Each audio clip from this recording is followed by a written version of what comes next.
नमस्कार मेरे प्यारे विद्यार्थी। आज आप लोग बहुत अच्छे होंगे, ये मेरी उम्मीद है। तो आज हम बात कर रहे हैं वीडियो नंबर 4 की, और चैप्टर नंबर है हमारा दूसरा। तो आज हम इस वीडियो में हम गॉस की प्रमेय की उत्पत्ति के बारे में जानेंगे। डेरिवेशन, गॉस का प्रमेय हम कैसे सिद्ध करते हैं। जैसे कि गॉस की प्रमेय हम लोगों ने सूत्र पढ़ा था, फाई ई बराबर Q/ε0। तो आज हम इस वीडियो में समझेंगे कि गॉस की प्रमेय फाई बराबर Q/ε0 कैसे सिद्ध होता है। तो हेडिंग है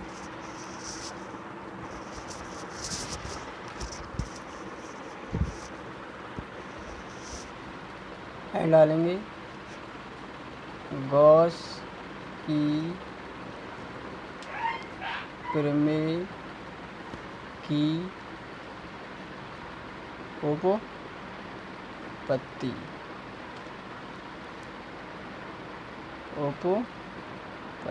ठीक है, आप ये है डालेंगे, चाहे तो केवल उपपत्ति भी डाल सकते हैं या उत्पत्ति भी डाल सकते हैं, एक ही बात है। ठीक है, अब हम समझेंगे डेरिवेशन। ये तो आपने हेडिंग डाल ली होगी, गॉस की प्रमेय की उपपत्ति।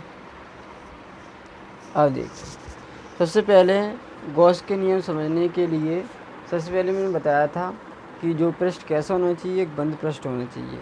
ठीक, पृष्ठ कैसा होना चाहिए, बंद होना चाहिए। तो आप गॉस की प्रमेय सिद्ध करने किसी भी प्रकार से आप पृष्ठ बना सकते हो। कंडीशन तो ये है, कोई पृष्ठ आप बना सकते हो, लेकिन हम करेंगे गॉस की प्रमेय 2 तरीक़ों से सिद्ध। कितने तरीक़ों से? 2 तरीक़ों से। एक, हम कोई भी दूसरा हम आकार ले सकते हैं पृष्ठ का, और दूसरा हम लेंगे एक कह सकते हैं सममित आकार, यानी कि कोई गोला लेंगे। ठीक है, सममित आकार। तो मैंने कोई प्रश्न मान लिया, ये कोई मान लीजिए बिंदु O है, और इस पर मैंने एक +Q आवेश रख दिया। माना कोई बिंदु O है, इस पर मैंने एक +Q आवेश रख दिया बिंदु O पर। अब कोई भी पृष्ठ बना दो, कोई भी पृष्ठ बना दो। कोई पृष्ठ मैंने बना दिया। ठीक है, ये मैंने पृष्ठ इस प्रकार से आप बना लेंगे।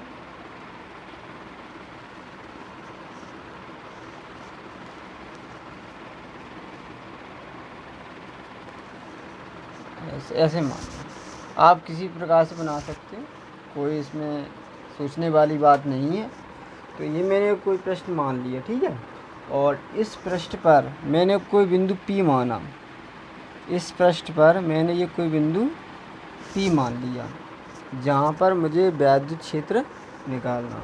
तो ये जो पृष्ठ सामने आपके सामने बना हुआ है, इस पृष्ठ बिंदु P पर P के चारों ओर एक कोई पृष्ठ अवयव खींचो। ये मैंने कोई पृष्ठ अवयव इतना ये डॉट डॉट है, ये इतना मैंने एक पृष्ठ अवयव मान लिया। किस पर? ये जो मैंने पृष्ठ खींचा था, इस पर मैं एक छोटा सा अवयव मैंने मान लिया। और हम लोग जानते हैं, ऐसे मान लें कि ये कोई, आप लोगों ने देखी फुटबॉल देखी होगी।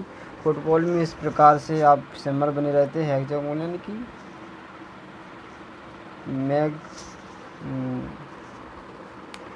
हेक्सागोनल बने रहते हैं, यानी कि समषटभुज। ठीक है, तो ऐसे और भी बने रहते हैं इस प्रकार से।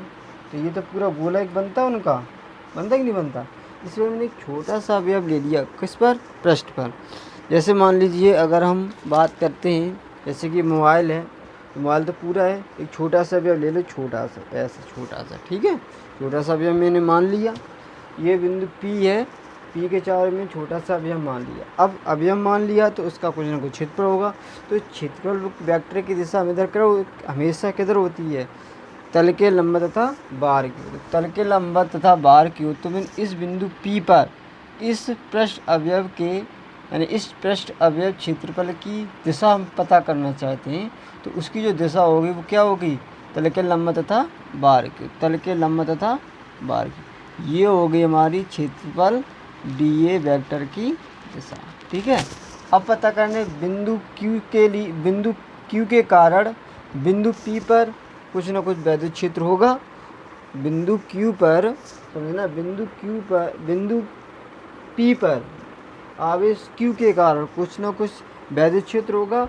तो उस वैद्युत क्षेत्र की जो दिशा होगी वो किधर होती है?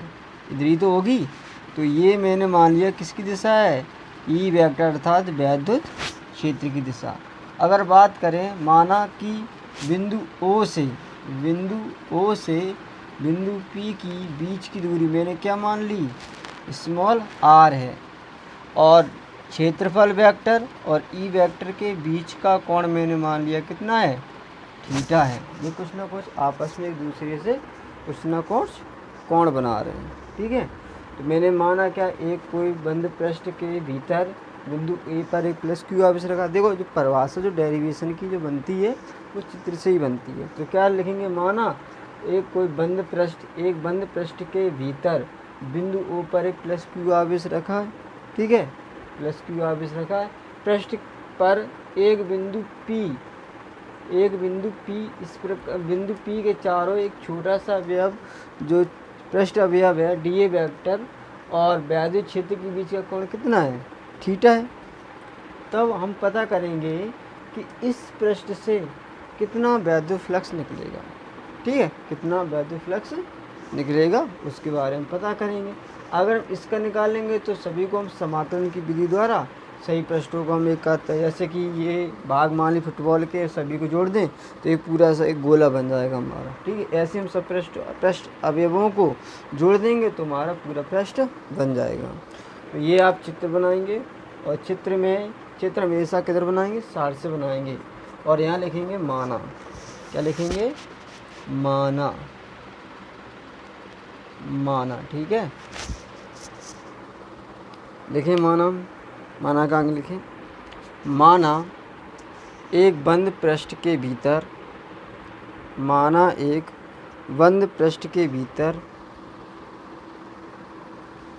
प्लस क्यू आवेश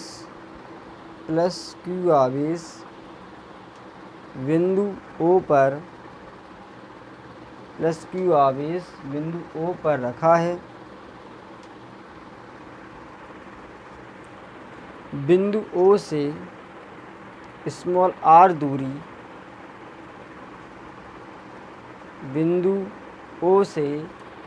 आर दूरी बिंदु पी के चारों ओर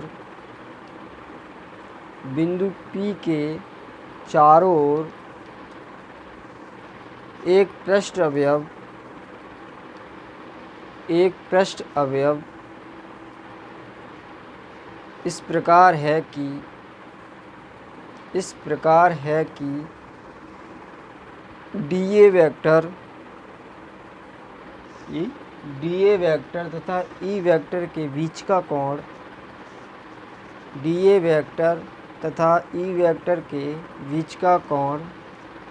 थीटा हो।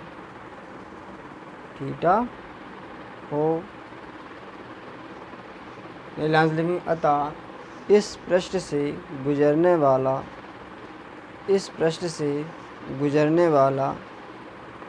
वैद्युत फ्लक्स। अब यहाँ पर ध्यान दें, अब छोटा सा अवयव है, हालांकि यहाँ पर तो हमें बड़ा सा दिखाई दे, लेकिन छोटा सा माने, छोटा सा अवयव अगर मैंने मान लिया तो उससे जो वैद्युत फ्लक्स निकलेगा वो भी तो थोड़ा ही तो निकलेगा, और थोड़ा निकलेगा तो कितना निकलेगा, थोड़े के लिए हम क्या लगाते हैं, डी हो जाएगा हमारा डी फाई ई बराबर E vector dot D A vector हो गया। अब इसका इस गुणा खोल दीजिए, डी फाई ई बराबर इसका इस गुणा खोल दें, E D A cos theta, ठीक, कॉस थीटा आ गया। अब यहाँ ध्यान दें, आवेश किसके रूप में है, एक बिंदु के रूप में है। तो हम लोगों ने प्रथम चैप्टर में हम लोगों ने पता किया है कि अगर कोई आवेश अगर बिंदु के रूप में हो तो इससे स्मॉल आर दूरी पर जो वैद्युत क्षेत्र की तीव्रता का जो सूत्र होता है क्या होता है, एक बिंदु आवेश के कारण वैद्युत क्षेत्र की तीव्रता का सूत्र क्या होता है, ई बराबर 1/4πε0 Q/r²। यही तो होता है। तो प्लस क्यू आवेश रहेगा, इस प्लस क्यू आवेश से बिंदु पी पर वैद्युत क्षेत्र कितना होगा तो वहाँ पता करें, तो लिख देंगे चूँकि ई बराबर होता है 1/4πε0 into q upon are square. अब जहाँ पर ई रखा हुआ है इस ई का यहाँ पर मान रख दें, तो क्या जाएगा डी फाई ई बराबर 1/4 pi epsilon 0 Q upon are square. ये ई किस तरह रख दिया, अब ये बचा हमारा डी ए कॉस थीटा।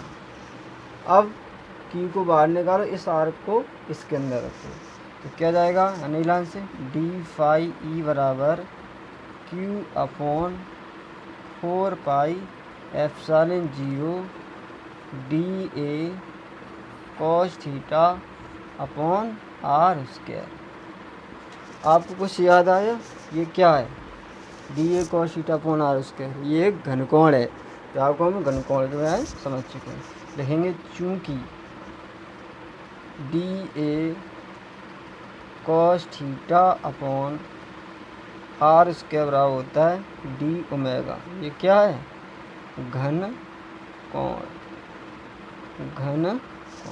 तो इसके स्थान पर हम डी ओमेगा रख सकते हैं, तो क्या जाएगा डी फाई ई बराबर Q upon 4 pi epsilon 0 into D omega. अब इतना मैंने निकाल लिया सिर्फ इस पृष्ठ अवयव के कारण। अब मुझे संपूर्ण पृष्ठ के लिए चाहिए, किसके लिए चाहिए संपूर्ण पृष्ठ के लिए, तो यहाँ लिखेंगे नीलान से संपूर्ण पृष्ठ से गुजरने वाला कुल वैद्युत फ्लक्स, कुल वैद्युत फ्लक्स। तो हम निकालेंगे संपूर्ण पृष्ठ से गुजरने वाला कुल वैद्युत फ्लक्स। ठीक, हम ऊपर का बिगाड़ देते हैं कुछ, जिससे कि हमारा डेरिवेशन कंप्लीट हो जाए। देखो, तो संपूर्ण पृष्ठ का मुझे निकालना है, तो ये जो संपूर्ण पृष्ठ जो बना है वो छोटे छोटे अवयवों से मिलकर बना है। छोटे छोटे, ऐसे यहाँ पर छोटा अवयव होगा, यहाँ भी छोटा अवयव होगा, इस प्रकार से ये भी छोटा अवयव होगा, ये भी छोटा अवयव होगा, ये भी, इस प्रकार से बहुत से इसमें बने होंगे, इस प्रकार से बने होंगे। तो सभी को हम क्या करेंगे समाकलन की विधि द्वारा हम जोड़ देंगे।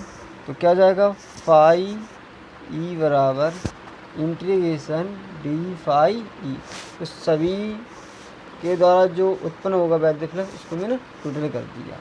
तो डी फाई का मान रखें, इंटीग्रेशन क्या हो गया Q upon 4 pi epsilon 0 into D omega. ठीक है, जितना कांस्टेंट हो इससे समाकलन से बाहर आ जाएगा, तो बचेगा कितना Q upon 4 pi epsilon 0 integration D omega. तो ये हमारा आ गया फाई ई। चूँकि इंटीग्रेशन डी ओमेगा मतलब कुल घनकोण बराबर क्या होता है 4 पाई होता है, ऐसे मान लें ओमेगा बराबर 4 पाई। ठीक, ये कुल घनकोण होता है। उसके बाद यह संपूर्ण पृष्ठ द्वारा केंद्र पर आंतरिक कुल घनकोण कितना होता है 4 पाई होता है। तो अब जहाँ पर डी इंटीग्रेशन डी ओमेगा है वहाँ पर आप 4 पाई रख दीजिए, तो क्या जाएगा फाई ई बराबर हो जाएगा Q upon 4 pi epsilon 0 into 4 पाई। 4 पाई से 4 पाई कैंसिल, तो फाई ई बराबर हो जाएगा हमारा क्यू अपॉन एप्सिलॉन 0। यही तो हम लोगों ने सिद्ध किया था गॉस की प्रमेय क्या होती है, यही तो होती है फाई ई बराबर क्यू अपॉन एप्सिलॉन 0। लिख दें यही गॉस की प्रमेय का सूत्र है, सूत्र है। ठीक, ये हमारा इतना आ जाता है। तो आप इसको नोट कर सकते हैं। धन्यवाद।